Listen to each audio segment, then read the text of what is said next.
He feels let down by him. I don't blame him for feeling let down. All Trump was asking for was for the use of the air bases. To just immediately deny access to these bases is stupid. I think he was totally unprepared. He didn't know that strike was happening. Trump hadn't told him. MI5 have said that since 2022, they have foiled 22 plots by the Iranian regime. They had come here to hurt British journalists. The Iranian intelligence services are plotting atrocities on British soil as we speak. He's appeasing his Muslim vote. This is about protecting Britain and protecting Britain's interests, not safeguarding your own position and safeguarding the Muslim vote. He's an embarrassment to this country, and the sooner he's gone, the better. Hello, welcome to Daily Expresso. I'm JJ Anisiobi, and I'm joined by my Carole, Carole flipping Malone. You've got to think of something different. I mean, my Carole, come on. That for weeks now. But that's your thing. Move on. I'm liking the hanky today. It's a better one. Thank you. Thank you very much. It's interesting. Would you prefer if I called you Grandma Carole instead? If you do, I'll think of a name for you. In fact, I thought of one, but I can't say it. I heard you banged your head recently. No, I didn't bang my head. That was a few weeks ago when I fell off a chair. Yeah. People are saying that you can bang your head and then you turn out to be, like, awakens like a bad part of your brain. Yeah. Like Kanye West says he's racist That because... bad part in me was already awake. Didn't need to bang my head.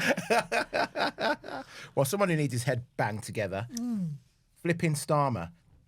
Trump, he's really not happy. He's really not happy. As we know, first of all, he had said the day before yesterday he was very disappointed with Keir Starmer. And it's like, welcome to our world, matey. We are disappointed with them every day of every week. But then yesterday, in quite a rambling press conference, he actually said, well, it's not Churchill we're dealing with here. And absolutely right. He actually said a little bit more than that as well. He was quite vociferous. He feels let down by him, and I don't blame him for feeling let down. It's not like, I'm not saying we should jump headlong into another war. I really don't think we should. No one wants another Iraq. However, all Starmer was asking for...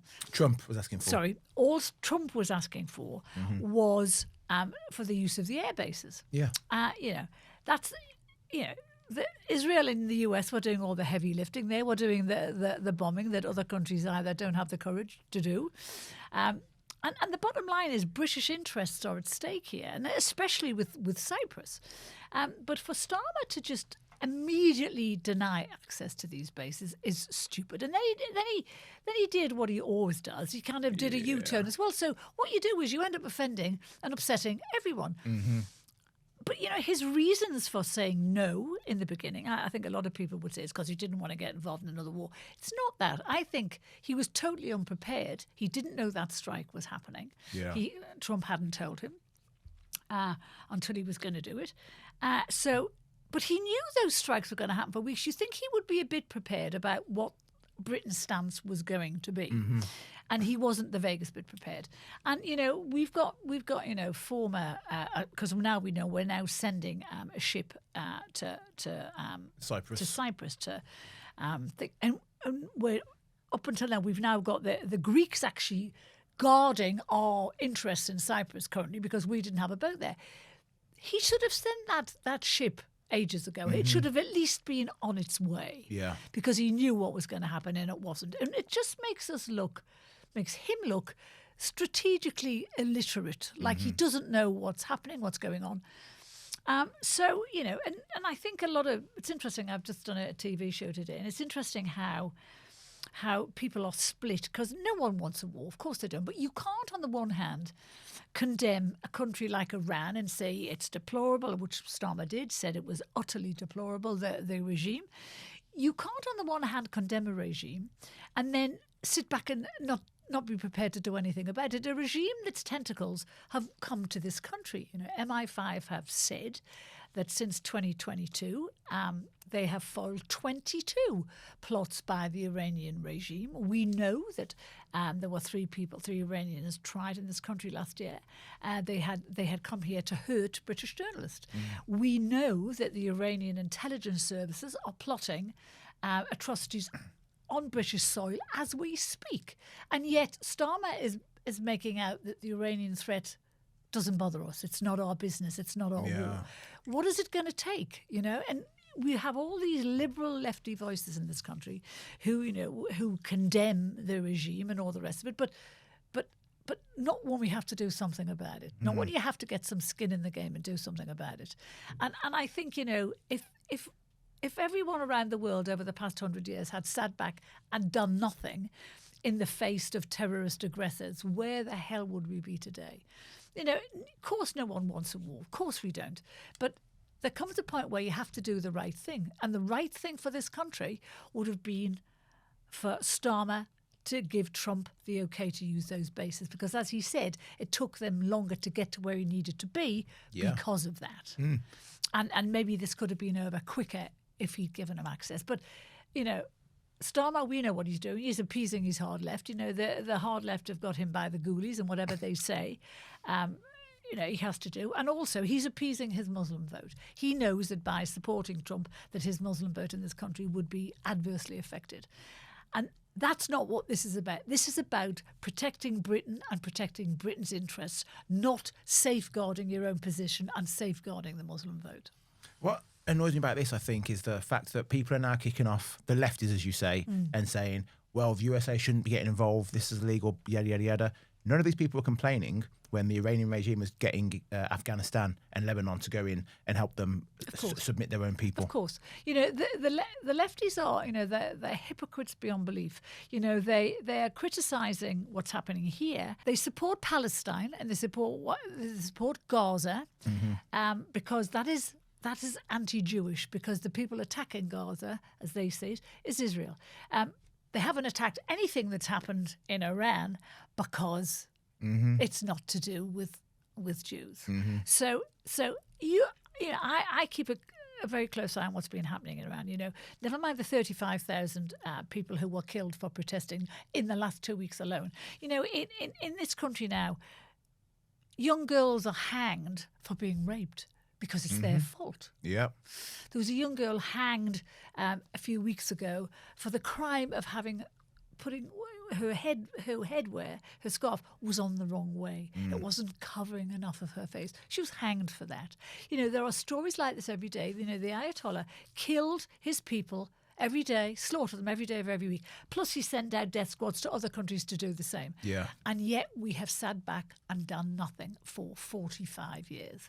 And now 2 countries have the guts to take them on, and the left are slating them. It's wrong, it's wrong, it's wrong. Well, one of the bases is Diego Garcia in Chagos Islands.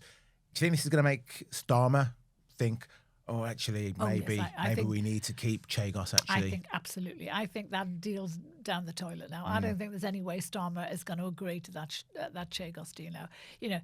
He's had the ultimate example of what could happen if it was sold to Mauritius and if China had some sort of influence on that. So he's seen what could happen firsthand. So I don't believe for a second he's going to let that happen now.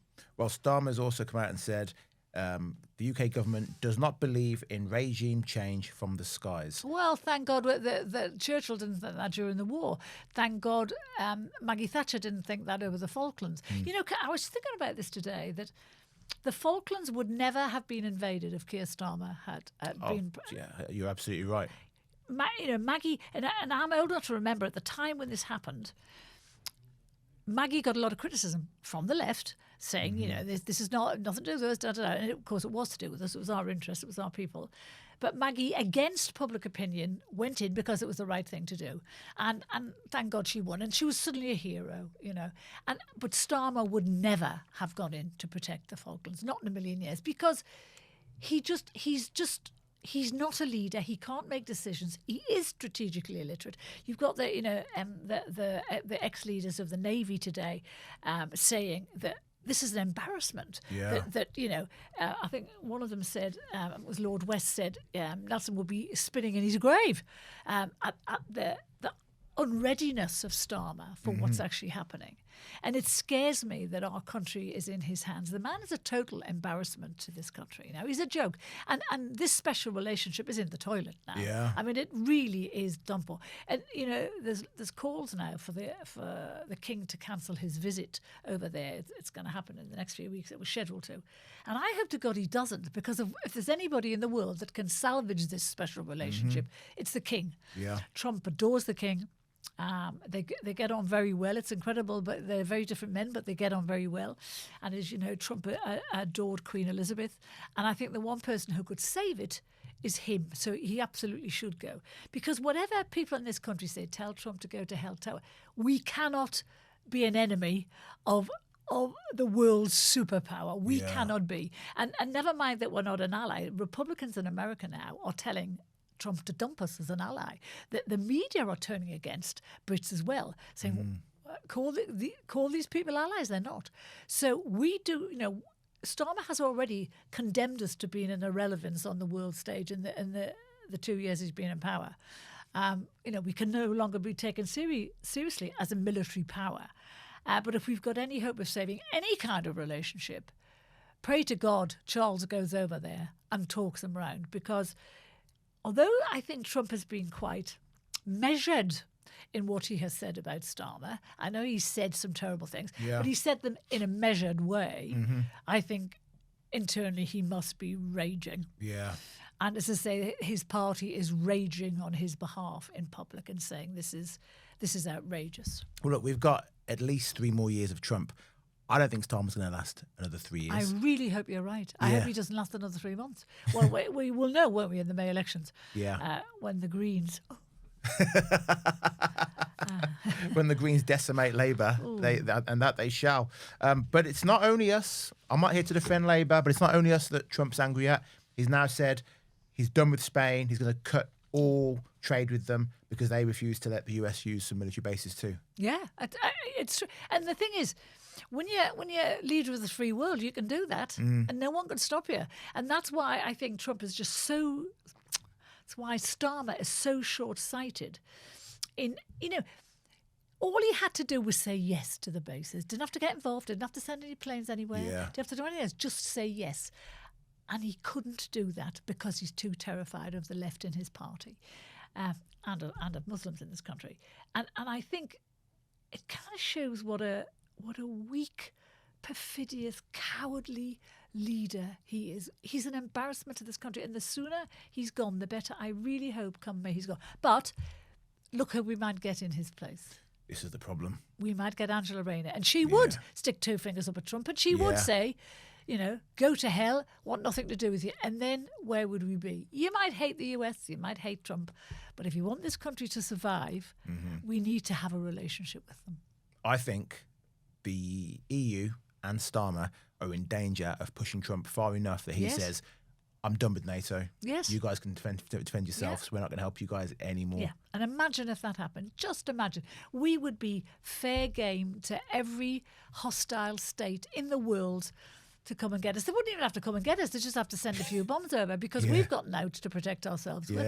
And that's the problem, We're, our military is now an embarrassment. And all there was a big meeting of the generals and ex-serving generals recently who all said we couldn't protect ourselves if there was a war now. We are not a serious military force anymore.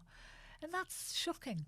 Well, Labour's assault on our elderly continues. Thanks to Rachel Reeves' benefits boom, 1 million more pensioners are going to be hit in order to help pay for all these people who are on welfare handouts. Yeah, she had her spring statement yesterday, and she tried to pretend there was nothing much in it really. It wasn't going to be anything interesting until, and this was discovered by the OBR, a little nugget of information buried away in the small print, was that by 2030 pensioners are going to be paying, 1 million more pensioners are going to be paying tax on their pensions. Now this is just beyond outrageous for a woman who's already stuffed pensioners up in this country. We're in the Express today, a guy called Dennis Reed, who's director of Silver Voices.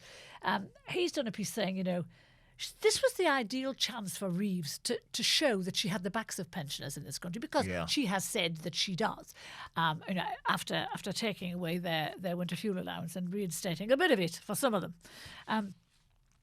So this was her chance to just say, we've got you. And here she shafted them again. You know, you cannot pay, you know, when your pension is 12 and a bit grand, and then you have a little private pension, which is a few quid, not much. When that takes you into paying tax, that's outrageous. No one at that level should be paying tax. You know, they're getting big pressure now, the government, to lower the tax threshold, but they're resisting attempts to do that. You know, I think, what was it yesterday, Mel Stride said, this was a stealth tax on dignity and retirement. And that is true. You know, every penny matters to old people, every single penny. And to have them paying tax when they earn when they have such a piddling amount of money, you know, and I keep hearing people saying, oh, what about the young people? You know, young people have got all their lives to make money to take care of themselves. The thing when you get to be old is that you have a finite amount of money. There's nowhere for you to go to get any more. You can't earn any more. That's it. And you have to make do with what you have. And how, you know, you'd be surprised to know, Jojo, I get a pension from the state. I'm not surprised. You're really old. Well, I am really old. But, you know, I got a letter this week saying that my pension, whoopee, had gone up. So it had gone up by the grand total of £30 a month.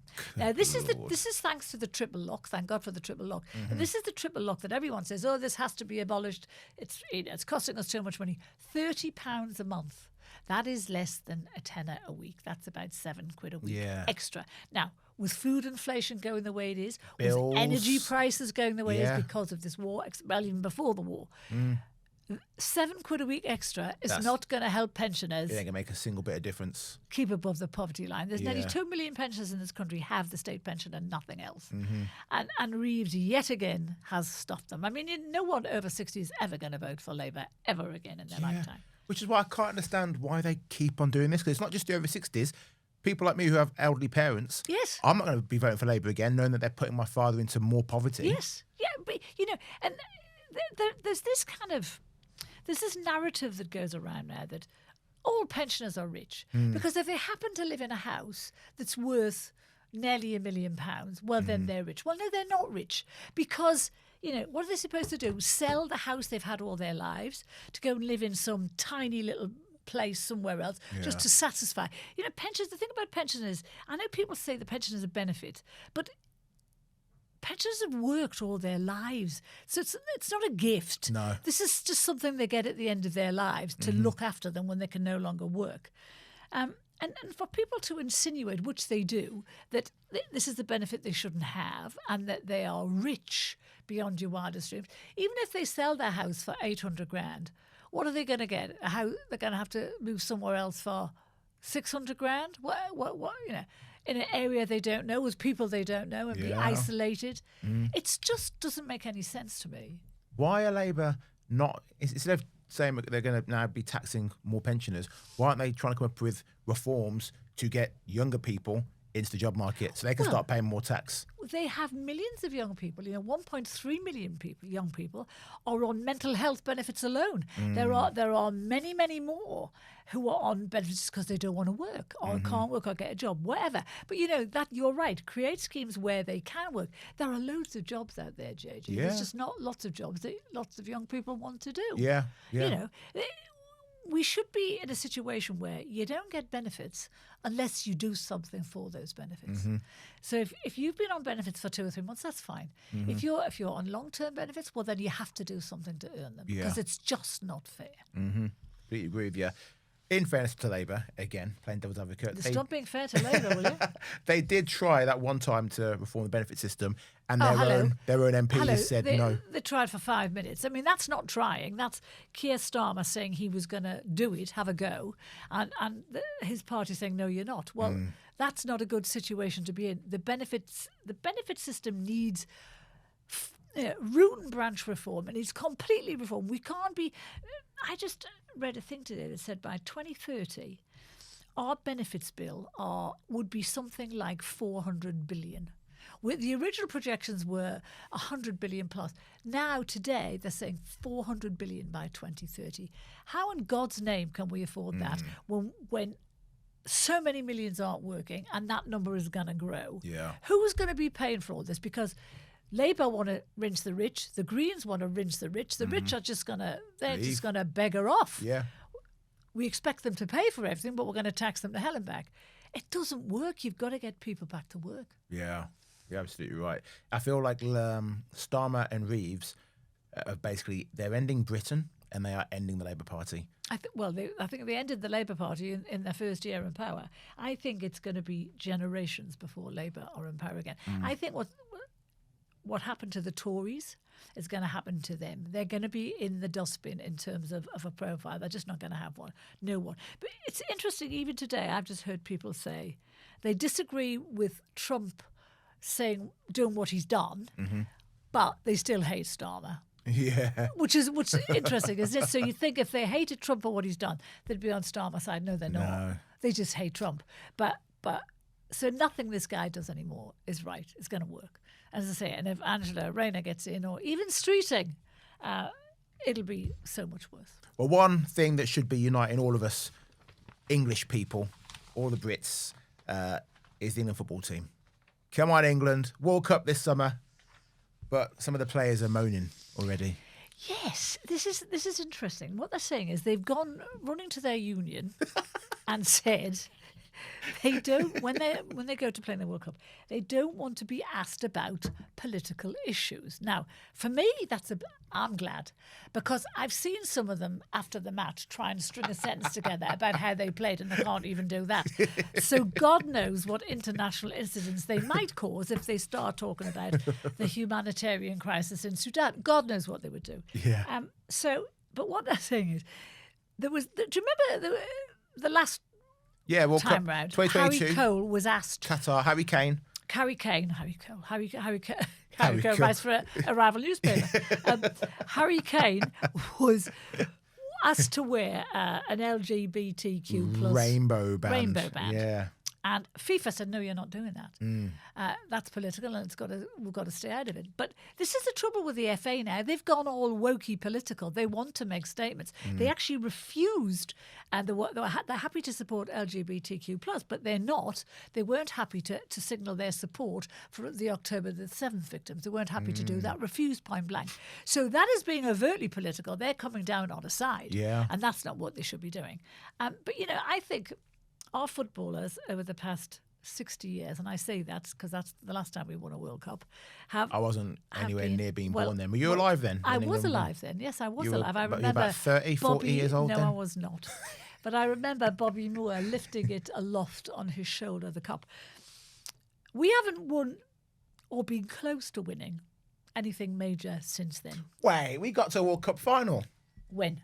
James, help me out here. Producer James. He can't. I'm asking the wrong lad. Let me ask a real man. Okay. Bird, Gareth Southgate got us to a final. European. Yeah. We haven't been in a World Club final since God was alive. We got to the semis of the World Cup. That's pretty good. It's not pretty good. It's losing. That's what it is. Yeah, it's losing. Still losers. So these players, rather than, and some of them fancy themselves, export. Something like we look at the damage Lineker did, lost his entire career at the BBC because of his opinions. But I think if they want to inspire people, if they want to talk and have opinions, have them on what they do. Have them on football. If you want to inspire kids, talk to them about football. Tell them about how fantastic sport is and what a great job it is to go into. Impress them that way. I don't care what they think about what's going on in the world. I don't care. No. I just want them to kick a ball properly for the multi-millions they get paid a year and actually win something to bring some pride back into this country in terms of football, because we've lost it. The women are, the women footballers massively honour this country regularly, and yet our male players just don't seem to be able to get to grips with it. Yeah, but the male game is more interesting than the women's women's game. No, it is not more interesting. It's loads and more you better entertaining. be very careful, because I can hear Twitter going already. I can hear them on the keyboard now. The women play an amazing game. An amazing game. Debatable. It's not. Well, hang on. It's not debatable. And they're winning their game. And it's not because it's easier. They're paying just as hard. The men are winning nothing. And they're being paid 5 times as much money because they're more for entertaining. winning nothing. They're not entertaining at all. Much What's more. entertaining about being a loser? Well, just the skill level is better. But you're missing the point. They don't have the skill level because they don't win anything. So their skill level is below everyone else's. You're really digging your own grave here on this argument. You know what I would say? I don't think there should be any politics in football whatsoever. Neither do I. No rainbow flags, no taking the knee. So do I. If Ukraine is now at war, we don't light up Wembley yellow and blue. Nothing. Completely. Just play the game and be good at it, and just have pride in what you do, and that's all we expect of you. You're getting paid a fortune. Make us proud. Well, again, I don't want to defend Starmer, but he has. You seem to have done it a lot today. He has said we're going to have the pubs open until 2 a.m. when they're going to playing the World Cup games. Well, that's neither here nor there. In terms of, Of course it is. scoring We'll go down the pub. And watch what happens. There'll be fighting and there'll be all sorts of stuff going on. People will be punching the daylights out of each other. I mean, that I expect a little bit more of Mr. Starmer than that. My Carole. Yes. Thank you very much. It's a pleasure, darling. It's been wonderful. I'll see you next week, eh? A week's too long, Carole. I need to see you sooner than that. Well, I don't need to see you sooner than that. So I'll see you next week. That is all for today's episode of Daily Expresso. Hope you enjoyed it. Leave your comments and like, share, subscribe, hit the hype button, and most importantly, don't forget our premium offering. You'll see my Carole's articles, her columns, are fantastic columns. I'm sorry they might have to pay, but I'll try and make it worth the while. It's only £1 for the first month. Oh, well, I'll make it worth the while. I'll write like crazy. I'll do good. You do write too many words. That's what I'd say. No, you write too few. It's just I've got the brain power to write lots of words. Yeah, women's football. Sign off now while you can. Bye-bye.